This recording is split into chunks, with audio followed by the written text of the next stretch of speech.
เป็นดาราทางฝ่ายนะวันพุธศุกร์ สาวงกับมาเด้อเคพีบาย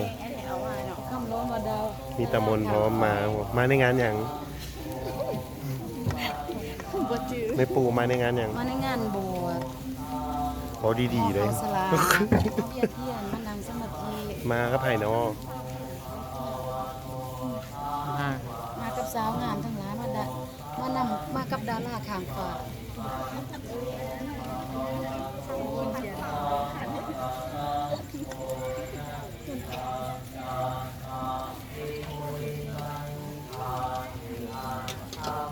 งคืนในเดือนมา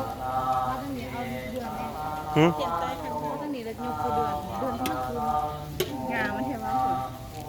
เจ๊งสัตว์นี้ โมเห็นจงไหนก่อน มันฮอนมาเทียนแล้วพี่ขาย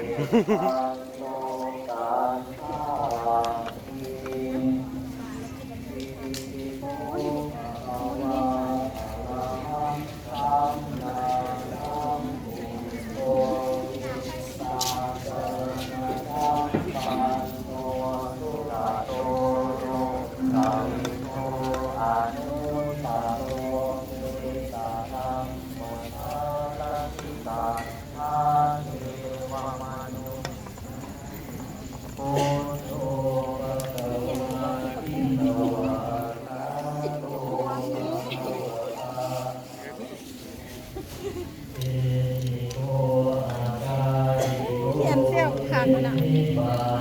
ปิวแวบๆอยู่นี่คัก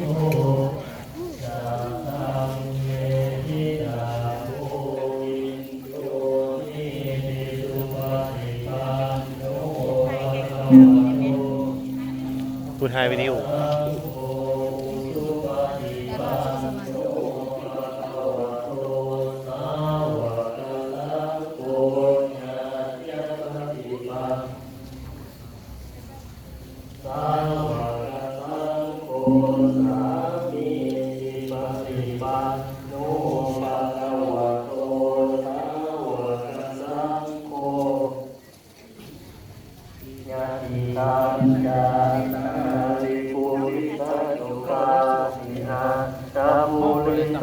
ทีนี้ออกนอกกรอบเลย